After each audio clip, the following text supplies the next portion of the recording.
Sandra Desvagues, acte 1, la peau d'Aphrodite.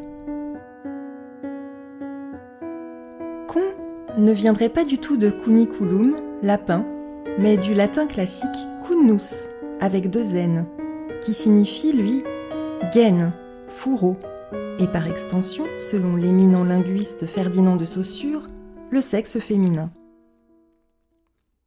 Les séances du docteur Mendelssohn, gentil lacanien au demeurant, m'épuisent. Je n'y retournerai pas. Je dis ça à chaque fois, et puis j'y retourne. C'est un peu le principe. Que m'a-t-il dit ? Que vous devriez, Sandra, vous projeter dans un roman de votre invention avec des sujets qui auraient des personnalités idéales et les faire agir à votre convenance. Et comme dirait Bécaud, et maintenant, que vais-je en faire ? Barre de l'industrie. Se poser. Je dois me poser. Boire quelque chose de doux. Un cappuccino, Lucien, s'il te plaît. Sucré au miel, please. Pourquoi pas un homme lesbien qui effleurerait avec tact, comme une plume d'aigle, ma vulve et ma vie ? Un mâle qui serait peut-être un ours qui boirait ma cyprine, excité comme s'il défonçait une ruche à la recherche de sa nourriture vitale ? Imaginons-le, rentrant dans le bar comme dans la vie, un instant de grâce désarticulé qui se redresserait à ma vue. Il s'appellerait Jules Lahoule, et moi Sandra Desvagues. Ce serait le surnom qu'on lui donne au café de l'industrie. Il aurait une gueule à la Hemingway, avec des yeux tombants, une bouche lipue et des mains fines et rigoureuses de pianiste. Il serait lisse de peau, la boule à zéro, ses testicules aussi, la peau tannée comme un cuir de pomme, avec un goût salé pourtant, semblerait frêle, ceci pour cacher son jeu. La houle. C'est énorme, ça frémit, ça s'accumule, ça tempête les vagues les unes sur les autres, se chevauchant, aléatoire, complice du raz-de-marée potentiel. Aucun chercheur ne comprend ni ne peut définir de façon stable, et donc prévoir, la masse d'eau arrivée en tonnes sur 1 cm² de tôle de navire. Pas un marin, non. Une masse phénoménale en mouvement, tout en oscillation. Oui, Jules Lahoule, mon Jules. Semblant irascible et tenace, naturel et imprévisible quand il pense, parle, et pourtant fiable. Jules vous emporte dans la puissance de son déhanchement, et moi, son amante, pour l'instant, je glisse et surfe dessus, en lisant des romans de gens qui coulent, submergés. On est comme on nage, même heureux. Je suis une vague du vent qui ne s'échoue pas, une vague qui geint dès que l'air éphémère et chaud des anticyclones s'approche. Je l'attendrai. Je resterai calfeutrée dans la chambre d'un paquebot naviguant du Chili au Brésil en passant par le Cap Horn. Dans la salle des machines, devenue ma chambre. J'y patienterai, prête à entendre son surgissement. Moi, je serai le va-et-vient de la nudité et du costume. Non pas un déguisement, un costume, tantôt réel, tantôt dans l'actrice de la situation. Inutile les grandes études en socio ou psycho pour savoir que l'on n'avance que masqué. Sandra Desvagues, amante et muse de Jules Lahoule, femme de beaucoup de vertus. Autant que de vices, avec les habituelles névroses dont tout le monde souffre. Sinon, il ne serait pas vivant. C'est Mendelssohn qui le pose dans ta tête sur le divan, et débrouille-toi avec ça, ma cocotte. Et que Jules, mon auditeur unique, sait entendre par-delà le bruit des vagues accumulées. Dr Boris Mendelssohn, professeur honoraire à Sainte-Anne, président de la reconnue Société lacanienne, je vous prie de ne pas m'excuser pour le Boris M. Je vous emmerde, sans tout le respect que je devrais à vos 80 ans et votre expérience. D'où vient-il ? Je l'ignore. De ma structure psychique, nul doute. On frôle le sophisme. De mon imaginaire et de mon corps qui se réveillent peut-être. À qui la faute ? Non, docteur, je suis une bonne patiente, qui met du cœur aux techniques basiques du bon professeur. Merci pour la charge symbolique et le mot de trop sortant de votre cerveau. le syndrome des vagues, des marées. Je ne suis pas la patiente Y atteinte de maladies neurodégénératives. Donc, cher expert des mots, ceci m'autorise à vous dire adieu.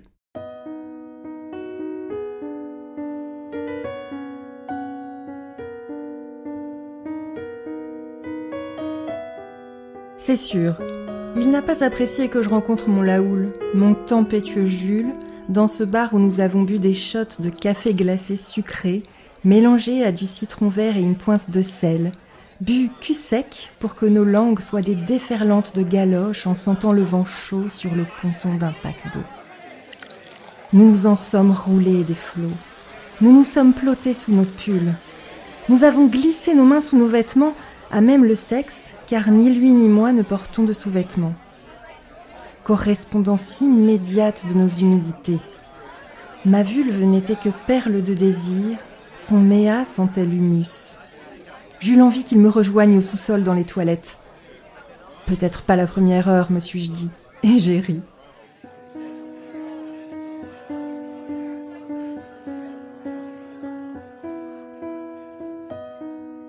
Simple, il m'a dit.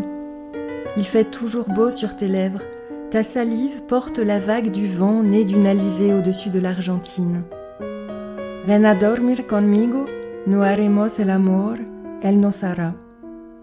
Viens dormir avec moi, nous ne ferons pas l'amour, il nous fera. Mon amadonde continue. Dès qu'un obstacle surgit, tu t'appuies dessus pour accumuler sous le vent tes eaux sans trouble, abandonner la force pour la puissance et engloutir toute morosité, tout souci. Tu vois, j'ai bien retenu la leçon avec le psy, je l'ai emmerdé. Je peux onduler, légère. Touche ma peau d'albâtre pour apprécier la porcelaine, la peau de velours entre les deux pierres, la peau dorée qui t'éclairera la nuit, la peau de rose éphémère du matin avant la caresse du soleil. Je joue sur ton cuir l'Arietta d'Edouard Grieg. Je suis mélodie d'Italie, florentine ou sicilienne. Le con, ton joli con. Quand il le dit, je me sens cultivée. D'abord le fruit, puis les cheveux, sa main sondant le puits, sa peau au parfum de marron grillé, sa queue l'olivier. Sa langue est de mon village et son corps d'un pays étranger. Il ne navigue pas vite sur mon corps havre. Je jouis des yeux déjà. Ce bon Boris, expert en mots, insinuations et analyse, s'il venait à nous observer, abandonnerait le discours analytique savant pour l'invisible poésie. Peut-être irait-il jusqu'à se masturber. Je vous affirme, docteur, que la poésie est onanisme, et viva la révolution.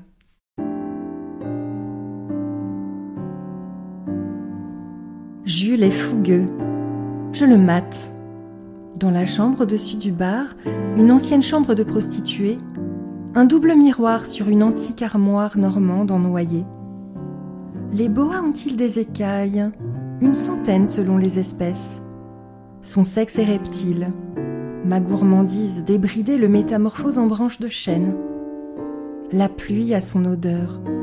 Peut-être la rosée. Nous cramons nos bouches. Nous y dansons sur une chaconne de Bach nos motifs répétés.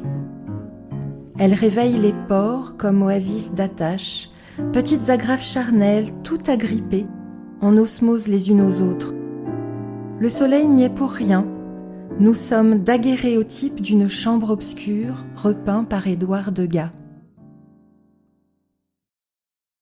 Je suis le camé de votre cou.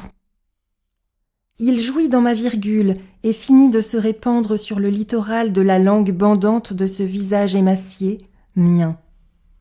Vient à tatouer son parti pris. Le parti pris de tes choses, le petit puits de rose trémière, hier, cette nuit le besoin de doses, plus de doses du bonbon effarouché, brûlé, gracié, enrubanné. De mon cardiaque déni prenant parti pour tes poses, galant, brandis ta chose désépinée, pinée aussi, foulée ta mauve ouverture, ta crème de prose, fenêtre sur ces petits riens, nôtres, qui toujours sont quelque chose. J'ai pris le parti du fauve, buvant la brume sur ta rive, dont je pris les parties. J'ai oublié ce bon docteur Boris M. Lui comme moi, comme tant de gens attachés au verbe devenant performatif, comme « je te prends ».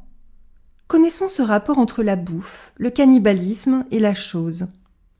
La morsure du tendre, la fente d'une Granny Smith qui laisse tomber sur ses rondeurs 2 hémisphères sucrés comme tes fesses.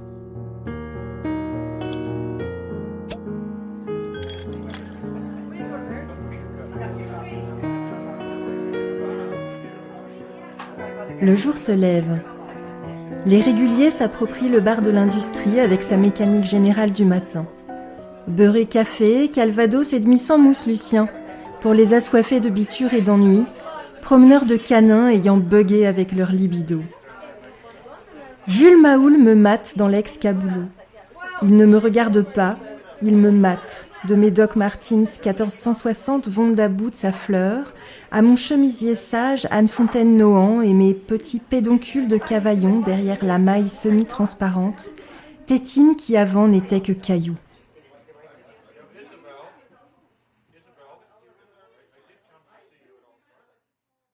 Un cappuccino, Lucien, s'il vous plaît. Un cappuccino, Lucien, s'il vous plaît. Jules ne dit ni aussi, ni également. Jules nomme, formule. Il ne s'affale pas sur sa chaise en rotin capucin façon la rotonde. Son blouson ouvrier noir colle au dossier avec une belle rigidité, voire une vraie rigueur. La terrasse porte les ruisselets de l'arrosage du matin. La brume aux 2 gris rejoint notre humidité corporelle poreuse du monde. Irons-nous faire le tour du lac ? Je suis le café barista, tu es la mousse onctueuse aérienne, le lait fouetté qui envahit la bouche et après quelques coups de langue, disparaît dans le fond de la gorge. Tu m'es gorgée, me reste en bouche et ne la malaxe pas, libre de toucher à son rythme le palais. Saveur du détail de la belle existence. Boris, finalement, brave Boris Mendelssohn, je devrais vous bénir de cette idée. Technique, certes, mais vite escamotée. Lors d'une séance, réminiscence curieuse, vous m'aviez demandé de livrer la vision que j'avais de l'homme idéal. C'est un homme nu, qui rentre dans la mer quelle que soit la température, les épaules et la tête tournées vers l'horizon, d'une traite, en marchant sur des galets rugueux, sans s'échapper en se mouillant la nuque, plongeant et perturbant le silence de l'écume avec des cris d'orfraie. Jules est remonté dans la chambre de l'ancien lupanar et redescendu avec une poignée de cheveux longs de brune totale, les miens. Avait-il balayé la chambre, nettoyé ma brosse à cheveux, scruté les oreillers, le traversin ? Il demanda à Lucien une assiette, les déposa et en fit 7 écheveaux. Il nomma les chutes de ma chevelure, ayant saisi ici les talismans et boussoles de son surgissement. La première, quelques cheveux blancs, pour se souvenir des fantômes qui peuplent les lieux de leur mémoire et honorer les tombeaux des êtres chers disparus. La seconde, pour la transformation et le renouveau, nos cristaux de sel des marais asséchés devenus facettes de diamants. La troisième, pour la protection des vierges sur nos cœurs et que, sans maudire, nous nous offrons. La quatrième, parfaite comme la géométrie l'enseigne, est le sextant des marins qui nous anime et que je nomme sexe. La cinquième, pour la puissance qu'elles augurent. La sixième, pour l'identité de ce visage que je tiens entre mes paumes, sans violence. La septième, enfin, pour la spiritualité de notre lien et cette nuit de mystique fiançailles. Ainsi, il métamorphosa l'assiette creuse servant au bouillon en un planisphère cosmique, un univers déplié des constellations et océans. celle d'un univers sans justification où nous pouvions ordonner nos chaos à notre guise. Celle que vous nommez névrose, docteur. Lucien, le même, s'il te plaît. Il prit délicatement la mousse et la plaça au centre de l'assiette. Il l'effleura comme il effleurait mon con, de la vague du vent à la houle, et s'en délecta les lèvres. Houle, ma mâle poésie chantonne. Quand Alfonsina va au rivage, dans ses sombres cheveux se dénoue tout le parfum de la marée, et le soir se fait lumière. Alfonsina, la mer t'attend dans un lit de corail blanc, et des algues endormies te bercent la tête. La blanda arena que lame el mar, su pequeña huella no vuelve más. Un sendero solo de pena y silencio llegó hasta el agua profunda. Y un sendero solo de penas mudas llegó hasta la espuma.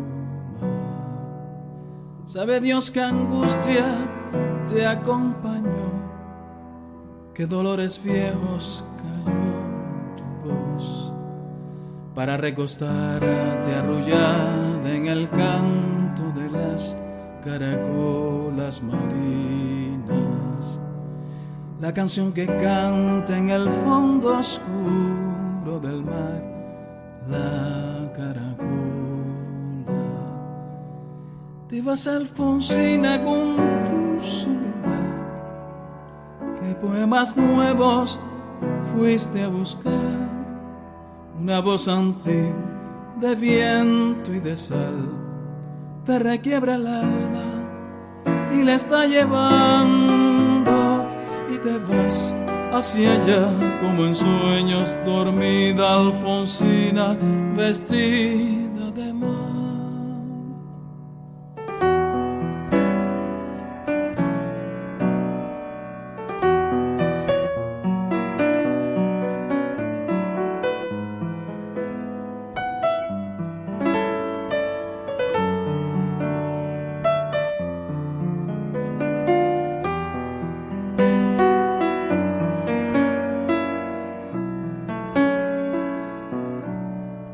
Cinco sirenitas te llevarán por caminos de algas y de coral, y fosforescentes caballos marinos harán una ronda a tu lado, y los habitantes del agua van a jugar pronto a tu lado. Bájame la lámpara un poco más, déjame que duerma nodriza en paz. Y si llama a él, no le digas que estoy, dile que Alfonsina no vuelve. Y si llama a él, no le digas nunca que estoy, di que me he ido. Te vas, Alfonsina, con tu soledad, qué poemas nuevos fuiste a buscar, una voz antigua de viento y de sal te requiebra el alma y la está llevando, y te vas hacia allá como en sueños dormida Alfonsina vestida. Y te vas hacia allá como en sueños dormida Alfonsina vestida de mar.